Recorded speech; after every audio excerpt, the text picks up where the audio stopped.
Well, good afternoon. I'm Mayor Tom Barrett, and I'm joined this afternoon by Chief Edward Flynn from the Milwaukee Police Department, John Chisholm, the Milwaukee County District Attorney, G.B. Jones, the Acting Special Agent in charge of the Milwaukee Division of the FBI, Mark Niehaus, the President of the Milwaukee Symphony Orchestra, and some wonderful men and women who are involved with the Milwaukee Police Department and the FBI who have been involved in this very, very gratifying experience. There are good days and there are bad days. Today is a good day. Thanks to the incredible work that was done by the Milwaukee Police Department, by the FBI, by the District Attorney's Office, and importantly, by citizens who utilized our tip line and gave tips not only to the police department, but to the Milwaukee Symphony, we are here to announce that the violin that was seized several weeks ago has now been recovered. This is a wonderful, wonderful day for the Milwaukee Symphony, for the Milwaukee Police Department, for the FBI, for the District Attorney, and for the citizens of this city. I want to give credit to all law enforcement officials who were involved in this effort.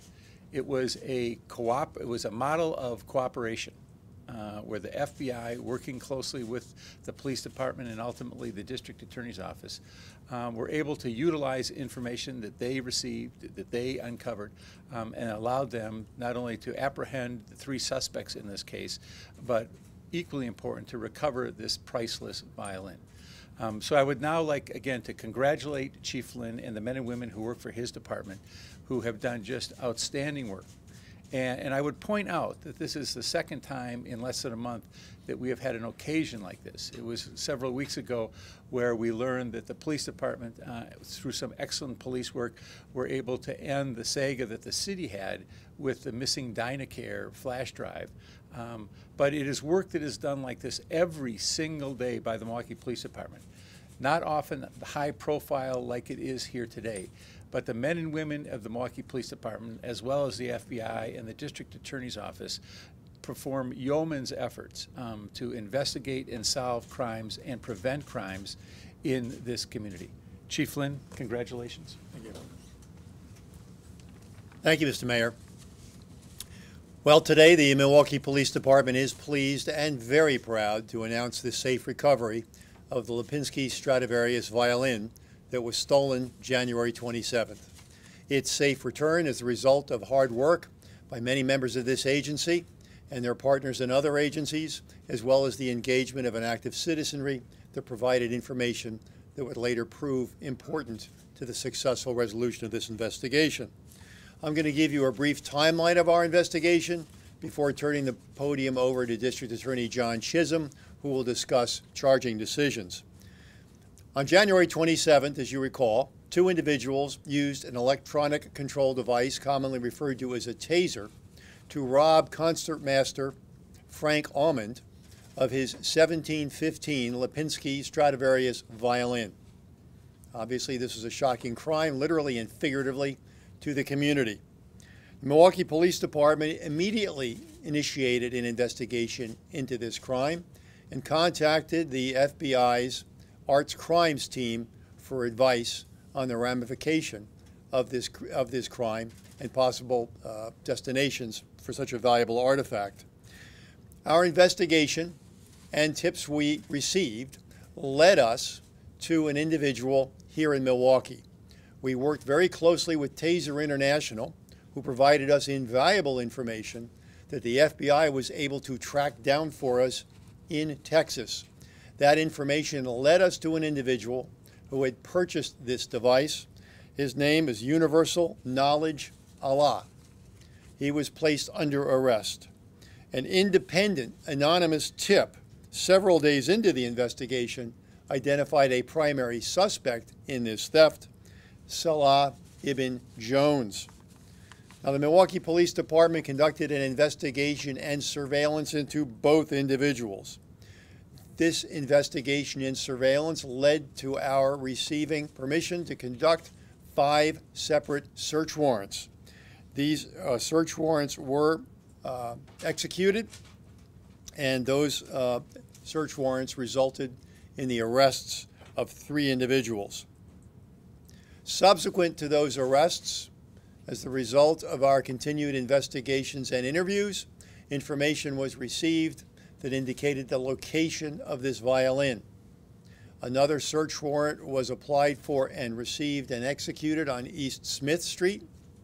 This search warrant was served last night, and this search warrant revealed the Stradivarius violin secreted in a suitcase stored in the attic of the residence. It has been safely recovered, and later today, it is our expectation it will be returned to its owner. Now, I want to specifically commend several individuals. Now, this is always risky because so many people were involved in this investigation, but I want to make sure that special recognition is given to members of the Milwaukee Police Department under the command of Captain Jeffrey Point. Specifically, Police Officer Will Schroeder, Detectives Eric Donaldson, Bill Ball, and Gus Petropoulos all played critical roles in this investigation. We also want to commend FBI agents Tim Bisworm and Dave Bass for their advice and assistance as we conducted this investigation. Obviously now, the process has to continue to move. The next step in the process is charging and then adjudication. And I will now turn the podium over to the District Attorney for the County of Milwaukee, John Chisholm. John? Thank you very much, Chief, and congratulations go to the Milwaukee Police Department and to the FBI. We have worked closely with them. I assigned Assistant District Attorney David Robles to work with the Milwaukee Police Department and the FBI early on in the investigation. He received substantial assistance during the investigation from Assistant DA Grant Hubner, who's currently assigned to the Homicide Unit. This has been a lengthy process. It was not resolved, quite frankly, through both investigation and through negotiation until later last night. As a result, a criminal complaint related to this matter is not available at this time, but I anticipate that we will be providing you a criminal complaint early tomorrow morning. And again, that's a function of the fact that ADA Robles, who will be handling the case, was directly involved in both the investigation and the negotiations that led to the recovery of the violin. Obviously, we have to balance a lot of different things. Before resolving this case, we consulted closely with the victim of the case, the owner of the violin. The community has a strong interest in accountability with respect to this as well. We understand that. We also understood the tremendous incentive and concern related to this invaluable piece of art. And we were also concerned about making sure we recovered it as quickly as possible so that no damage occurred to it.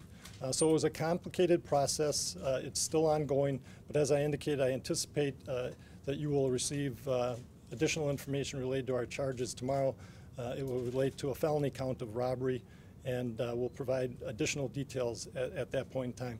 Obviously, the suspect is presumed innocent until the conclusion of all of these proceedings. But again, I want to congratulate the Milwaukee Police Department, express my deep concern for the victim in the case. This has obviously been a traumatic experience. We'll continue to work closely with them. Our understanding is that they're obviously relieved that this is the resolution, and we'll continue to work closely with them as this prosecution continues and unfolds. But again, we could not have done this without, again, the invaluable assistance of our federal partners. Again, there's nothing unusual about that. We work with them on a daily basis, and in order to address that issue, I'd like to turn it over to Special Agent G.B. Jones. Thank you, John. Good afternoon, and thank you very much for coming here to celebrate with us the thrill of this victory. This really is a tale of collaboration. It is the work of the Milwaukee Police Department, principally, assisted by the FBI and the District Attorney's Office, and importantly, assisted wholeheartedly by the Milwaukee Symphony Orchestra. This public-private partnership really is what enabled this full investigation to unfold. We got absolute transparency in what it was we were dealing with, both on the private level as well as the public level. And the result is today that when we sit down and look at all of the collaboration, all of the work that was done in this case, we're able to say jointly what a great success it was. The chief has already recognized several members of the police department and a couple of FBI agents. Our lead manager in this case was Robert Botch, the Supervisory Special Agent of the Violent Crimes Squad, and I would like to acknowledge his efforts as well as Agents Bisworm and David Bass. David Bass is a member of the FBI's Art Crimes team. It was formed in 2005. There are 14 special agents across the country that are a member of that team, and we're very fortunate to have Agent Bass assigned to our division in Milwaukee. He's assigned to the La Crosse RA, and it was his expertise that really led to how to handle this once it was recovered and turn it over safely to the victims. So again, why is the FBI involved in a case of this significance? Clearly the value plays into it, but oftentimes in art crime cases or major theft cases, it's a gateway to a larger criminal enterprise. And oftentimes there are leads that go outside the city of Milwaukee. That's in fact what happened in this case. We pursued leads wherever they led us as quickly as they could lead us until we got to a successful resolution. The hard work at the end of the day rested with the Milwaukee Police Department and a handful of agents from the FBI office. But it was really that spirit of cooperation that allows us to stand before you today and tout this success. So with that, I'd like to turn things over to the Milwaukee Symphony Orchestra. Mark. Thank you. I'd like to echo all the comments of thanks to the Milwaukee Police Department as well as the FBI. I stood at this podium in somewhat of a surreal way a week ago, being very thankful that our concertmaster Frank Almond was healthy and was going to recover from his attack. I was hopeful that I would be back here again celebrating the return of the violin, and I'm very, very happy to be here. And our entire organization is incredibly thankful to the Milwaukee Police Department. We, as a performing arts organization, are not equipped to handle things like this. I have to give special recognition to Susan Loris, our Vice President of Marketing and Public Relations. She has done a yeoman's job in coordinating all the efforts with the police department, the FBI, and handling all the tips that came into the symphony. It has been an incredible week of communications on her end. And I want to thank especially the chief. He has been in communication with us often and has taken his own personal time, even late in the evenings, to make sure that we knew the status of the investigation. So thank you, sir. And I'm going to leave it at that. Thanks. We'll take some questions. First, I want to assure all of you, we'll give you an opportunity to photograph the violin. We've got it in a secure location. Obviously, we don't want anybody to get too close to it, but we'll set that up after this event. I'm sure you can understand why it's not on the table right now. Secondarily, I'll answer questions. I suspect some of you are going to have more detailed information that may or may not be accurate than we are prepared to validate in this venue prior to a charging decision and prior to a prosecution. So, please recognize that there are some things you may have that I'm not going to be prepared to directly confirm.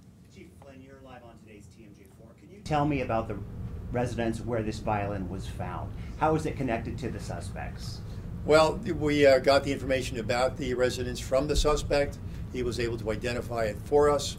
It's our understanding that it was a friend of his who owns the residence. It is also our understanding that the owner of that residence was unaware of the contents of the suitcase that his friend asked to leave there. But that's all general at this point. But that's our preliminary understanding. Was it an apartment or a house? What was what, if you can, what was this plot, this scheme, this plan? I mean, well, in a general sense, we have not as yet, working with our federal partners, developed any information that indicates there was some scheme involving nefarious third parties of shadowy, art crime organizations. At this point, it appears we had a local criminal who very much had an interest in art theft and was smart enough to identify this as a valuable instrument and to formulate a plan to create a robbery. Beyond that, we do not know what his motivation is. As I indicated yesterday, mercifully, we don't have to prove motive in a criminal proceeding.